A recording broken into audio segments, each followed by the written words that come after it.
Destinasi pertama kita yang sejarah tentunya Masjid Nabawi. Ini salah satu masjid yang dibangun Rasulullah setelah Masjid Nabawi. Dulu luasnya hanya sekitar 35 kali 30 meter persegi. Kecil. Alasnya dari tanah, kemudian atapnya dari daun-daun lepah putur. Tapi sekarang luasnya mungkin sekitar 35.000. Sudah sangat luas sekali dan masih ada perluasan juga. Nah, itu ya sudah tentu kita ketahui bersama bahwasanya sholat di Masjid Nabawi pahalanya sebagaimana berapa? 1000. 1000. Tidak dipatok hanya sholat ya, doa, ya baca Al-Quran seperti itu. Dan kadang ada yang bertanya, batasan masuk Masjid Nabawi ketika kita doa masuk masjid itu gimana? Apakah masuk pintu masjid atau sebelah mana? Jadi di dalam area ini pagar, kita dikelilingi pagar. Jadi kalau mau masuk masuk masjid itu bisa ketika sudah melewati pagar, sudah bisa mulai doa masuk Masih Allahumma tafli abwaaba rahmatik. Jangan lupa doa sekecil apapun insya Allah bernilai pahala. Bayangkan cuma doa ringkas ya, Allahumma tafli abwaaba rahmatik, masuk 1000 pahala. Seperti itu kan, insya Allah. Kemudian di Masjid Nabawi ada apa? Raudhah min riyadil jannah. Selain Raudhah ada apa? Makam Rasulullah. Nah, untuk makam hanya bapak-bapak yang bisa mengunjungi, sedangkan ibu-ibu tidak bisa. Ini adalah peraturan dari Saudi. Baik itu makam Rasulullah, makam Umar, makam Abu Bakar, dan juga makam Nabi. Itu hanya laki-laki yang bisa mengunjungi. Bahkan dipakai anak kecil pun tidak boleh masuk. Nah, seperti itu. Kifah Bani Sa'idah. Tepatnya di sana, di pojokan sana yang sedang ada renovasi itu. Dulu sebelum direnovasi itu ada pohon yang agak subur di sana. Nah, apakah Sakifah Bani Sa'idah itu apa? Sakifah Bani Sa'idah adalah satu tempat perkumpulan dari Bani Sa'idah atau aula tempat musyawarah Bani Sa'idah, di mana tidak ada keutamaan khusus. Di Sakifah Bani Sa'idah itu tidak ada keutamaan khusus, tapi di sana mempunyai nilai historis sejarah yang sangat luar biasa. Di sanalah pertama kali khalifah pertama setelah wafatnya Rasulullah diangkat. Siapa khalifah pertama? Abu Bakar. Pertama adalah Abu Bakar. Jadi dikisahkan di Sakifah Bani Sa'idah pada waktu itu sepeninggal Rasulullah SAW, Madinah itu istilahnya itu mendung bersedih. Banyak yang tidak percaya bahwasanya manusia terbaik di dunia itu meninggal dunia. Bahkan sampai Umar bin Khattab pun tidak percaya. Umar bin Khattab keliling Madinah sambil menghunuskan pedang, mengangkat pedang, kemudian seraya berkata, barang siapa yang menganggap atau berbicara Rasulullah itu wafat, akan saya penggal leher. Umar sampai seperti itu, sampai dia nggak percaya kalau Rasulullah wafat. Barang siapa yang menganggap Rasulullah wafat, maka saya akan penggal lehernya. Sesungguhnya Rasulullah itu sedang menuju ke Allah, sedang bertemu Allah sebagaimana Musa dulu bertemu Allah, dan dia pasti akan kembali. Itu sampai berkeliling Madinah berkata. Kemudian sampailah di situ Abu Bakar, sudah Umar tenang, tapi tetap tidak tenang. Sudah tenang, akhirnya Abu Bakar bangkit terus berkata, barang siapa yang menyembah Muhammad, bahwasanya Muhammad telah meninggal. Barang siapa yang menyembah Muhammad telah meninggal.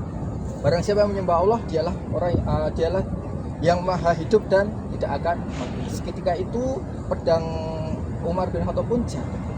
Dia merasa bahwasanya benar-benar bahwasanya Rasulullah SAW telah meninggal dunia. Maka dari itu, setelah itu berkumpullah dari Sakifah Bani Sa'idah, itu dari golongan Ansor, kemudian bermusyawarah siapakah yang akan memimpin atau khalifah sepeninggalan Rasulullah. Kemudian dari Bani Sa'idah itu menunjuk Sa'ad bin Ubadah untuk menjadi khalifah. Abu Bakar tidak setuju. Kenapa tidak setujunya?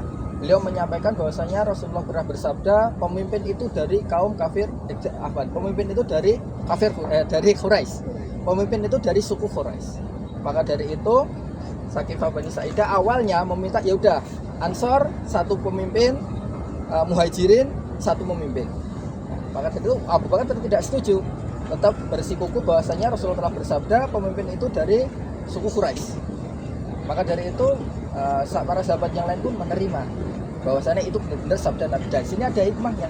Hikmahnya apa? Kalau Nabi itu sudah bersabda, sudah ada sudah memberikan sabda lewat hadisnya, maka dari itu sahabat langsung mempercayai, langsung mengiyakan. Tidak seperti kita zaman sekarang, disuruh A cari-cari A, sebentar lah, masih ada keringanan, disuruh B, oh masih ada keringanan.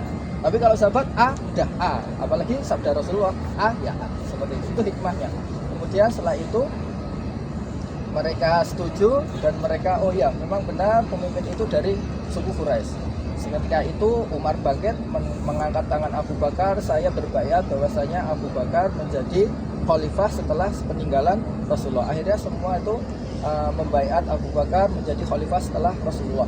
Kenapa memilih Abu Bakar? Karena keutamaan Abu Bakar sangat banyak. Yang pertama, Abu Bakar yang menemani Rasulullah hijrah, ya, gimana perjuangan hijrah dari Mekah sampai Madinah dengan kondisi seperti ini, panas seperti ini, dari Mekah ke Madinah. Kemudian Abu Bakar yang pertama kali masuk Islam dari golongan selain keluarga Rasulullah, ya kan? Iya. Abu Bakar pertama kali masuk Islam. Abu Bakar yang mempercayai ketika Rasulullah menyatakan bahwasanya wahai kaum Quraisy, sembahlah Allah. Siapa yang mempercayai? Abu Bakar, tidak ada yang lain. Bahkan yang lain mengatakan Muhammad telah gila. Kemudian Abu Bakar yang menemani di Gua Sur ketika dikejar-kejar oleh kaum Quraisy, ya kan? Iya. Nah, kemudian yang terakhir Abu Bakar lah yang mempunyai anak. yang menjadi imam ketika Rasulullah tidak bisa mengimami di Masjid Nabawi. Nah, itu salah satu isyarat bahwasanya keutamaan Abu Bakar sangat besar dan keutamaan Abu Bakar akan menjadi khalifah setelah Rasulullah SAW meninggal dunia. Dan itu kejadian itu terjadi di Sakifah Bani Sa'idah atau Aula di Bani Sa'idah. Nah, itu adalah tempat sejarah yang pertama, yaitu Sakifah Bani Sa'idah. Itu ada tulisannya Sakifah Bani Sa'idah. Dan itulah tempat Abu Bakar radhiyallahu anhu ditampuk, dibaiat.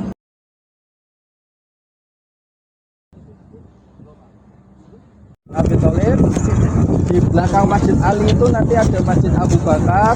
Kemudian yang sebelah sini, yang sebelah agak ke kiri itu Masjid Ghamamah. Dekat.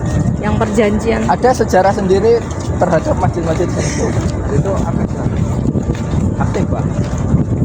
Awalnya tidak, cuma karena mungkin tidak dapat menampung banyak, tetap digunakan untuk sholat.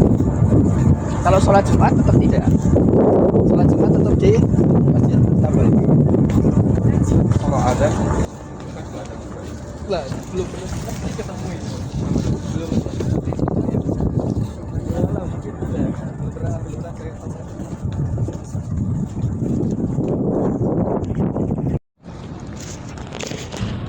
Masjid Ali.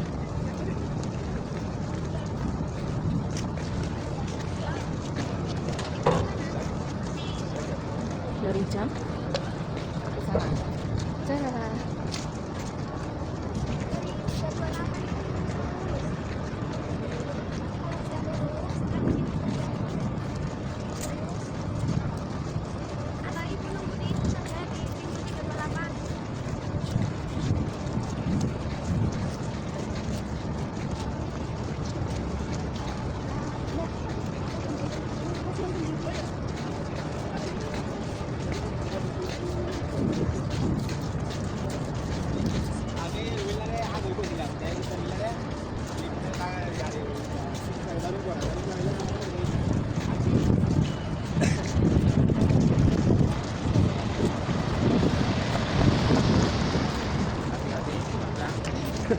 Apa pakai tas?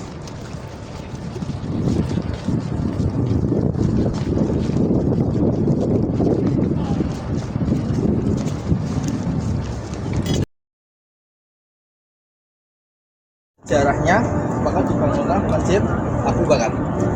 Nah, ini Masjid Abu Bakar. Nah, itu baru Masjid Ghamamah. Yang sebelah sana baru Masjid Ghamamah. Dulu Rasulullah SAW, penduduk Madinah itu mengalami kekeringan yang panjang. Kemudian para penduduk minta Rasulullah SAW untuk berdoa kepada Allah agar meminta hujan. Sholat apa namanya? Istisqa. Hah? Istiqoroh. Istisqa. Surat meminta hujan. Hujan. Maka dari itu kemudian atas petunjuk Allah SWT memilihlah tanah lapang sekitar sini.